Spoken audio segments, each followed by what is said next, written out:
एक बहुत ही common reason की वजह से हर साल कई लोगों की मौत हो रही है, लेकिन ये सीक्रेट कॉज इतना अनजाना है कि लोग आज भी इससे अफेक्टेड हैं और इसकी सीरियसनेस का लोगों को कोई अंदाजा नहीं है। और इसलिए यही छुपी हुई गलती आज करोड़ों लोग अपनी जिंदगियों में दोहरा रहे हैं और अपनी जानों के साथ खेल रहे हैं। आप लोगों को ये पता ही होगा कि कई सालों से रोजाना बहुत से यंग लोगों में हार्ट अटैक के केसेस सामने आ रहे हैं।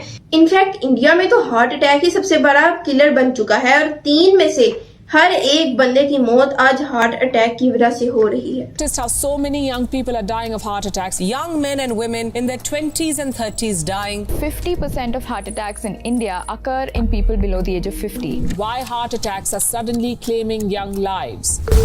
अब यहाँ पे इंटरेस्टिंग बात यह है कि डॉक्टर्स ना सिर्फ हार्ट अटैक के लिए कोलेस्ट्रॉल को ही जिम्मेदार ठहरा रहे हैं और इसके सारे के सारे सोल्यूशन सिर्फ फैट और कोलेस्ट्रॉल को कम करने और गुड कोलेस्ट्रॉल को बढ़ाने के लिए ही यूज किए जा रहे हैं ताकि आपकी हार्ट की नसें ब्लॉक ना हो। बट हाल ही में एक ऐसा रिसर्च कंडक्ट किया है कि जिसमें हार्ट अटैक के एक जानलेवा और बहुत ही ज्यादा खतरनाक कॉज का पता चला है अगर उसका ट्रीटमेंट सही वक्त पर ना किया जाए तो। इस नए रिसर्च में साइंटिस्ट ने टोटल 101 हार्ट पेशेंट की ब्लॉक्ड नसों से सैंपल इकट्ठे किए। जब उन सैंपल्स को उन्होंने अपने लैब में टेस्ट किया तो पता चला कि इन 101 पेशेंट्स में से करीब 78% पेशेंट्स की नसें कुछ ऐसे बैक्टीरिया ने ब्लॉक करके रखी थी। अब इंटरेस्टिंग बात यहाँ पर यह है कि एग्जैक्टली वही बैक्टीरिया था जो पेशेंट्स के दांतों में भी इंफेक्शन फैला रहा था।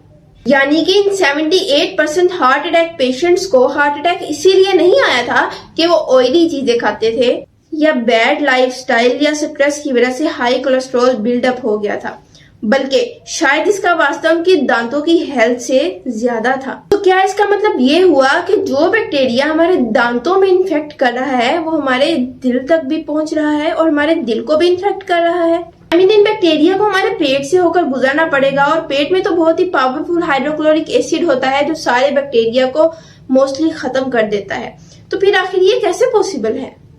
अभी न्यू फाइंडिंग से डॉक्टर अपना सर खुजा रहे थे कि एक माइंड ब्लोइंग ऑब्जर्वेशन एक renowned health care company Mayo clinic की तरफ से आई। जब उन्होंने 2005 में हार्ट सर्जरीज को एक्सेस किया तो उन्हें पता चला कि रफली हर 10 में से एक हार्ट पेशेंट जो सर्जरी के वक्त मरा था, उन पेशेंट्स ने अपनी सर्जरी से पहले एक टूथ सर्जरी करवाई थी, यानी टूथ एक्सट्रैक्शन सर्जरी, जिसे हम कहते हैं कि दांत निकलवाना। अब हम दांत तो तब यूजली निकलवाते हैं जब इन्फेक्शन बढ़ने लगता है और मुंह में फैलने लगता है, right? And we know that patients that have dental problems they may be at higher risk for having more bacteria in the bloodstream and therefore may have higher risk of having an infection on that new heart valve. And infections on new and artificial heart valves is actually quite serious. इस reports के बाद doctor बिल्कुल sure हो गए कि ये कोई incidence बिल्कुल भी नहीं हो सकता। ये एक बहुत ही बड़ा गैप है मेडिकल साइंस के नॉलेज में, जिसकी वजह से कई लोगों की जानें जा रही हैं। क्योंकि जैसे ही डेंटल ट्रीटमेंट्स के बाद हार्ट के ट्रीटमेंट्स को किया जाता है, सिर्फ सीवियर कॉम्प्लिकेशंस ही क्रिएट हो रहे हैं। इनफैक्ट 78% हार्ट अटैक विक्टिम्स के हार्ट में ही बैक्टीरिया सेम टू सेम पाया जा रहा है जो उनके दांतों में भी है और डेंटिस्ट या हार्ट सर्जन के दरमियान कोई कम्युनिकेशन नहीं है। इस वीडियो के जरिए आज हमारी यही कोशिश रहेगी कि हम इसके पीछे की पूरी साइंस और इफेक्ट एंड कॉजेस को समझें, खुद को एजुकेट करें और डेंटल हेल्थ और हार्ट हेल्थ के दरमियान क्या रिलेशन है उसकी अवेयरनेस सभी तक पहुंचाएं, क्योंकि यही हमारा मकसद है। फिजिक्स इन्फो विद ईशल के जरिए हम पर्सनल इम्प्रूवमेंट लाएं। तो शुरुआत करते हैं हम हार्ट अटैक से, क्योंकि कॉमन मैन के लिए हार्ट अटैक सिर्फ एक लफ्ज ही होता है सारी दिल की बीमारियों के लिए, लेकिन हार्ट अटैक डिफरेंट टाइप्स के होते हैं। अब हम इस सिंपल सी एनिमेशंस की मदद से समझते हैं कि अलग अलग किस्म के हार्ट अटैक्स यानी मेडिकल रिकॉर्ड कार्डियोवास्कुलर डिजीजेस आखिर क्यों होते हैं। सो देखो, ये हमारा दिल है और उसके आसपास की नसें अब कई सारे रीजंस की वजह से, जिनमें कुछ है कि आपकी नसों में प्लेक या क्लॉट फॉर्म हो जाता है, जिससे आपकी नसें ब्लॉक हो जाती हैं और हार्ट द ब्लड सप्लाई रोकने लग जाता है। और इस कंडीशन को हम आर्थरियोक्लेरोसिस कहते हैं। और अगर लेट्स सी आर्थरियोक्लेरोसिस इन नसों में हो जाए तो आपके हार्ट के मसल्स तक और खून और ऑक्सीजन पहुंचाते हैं।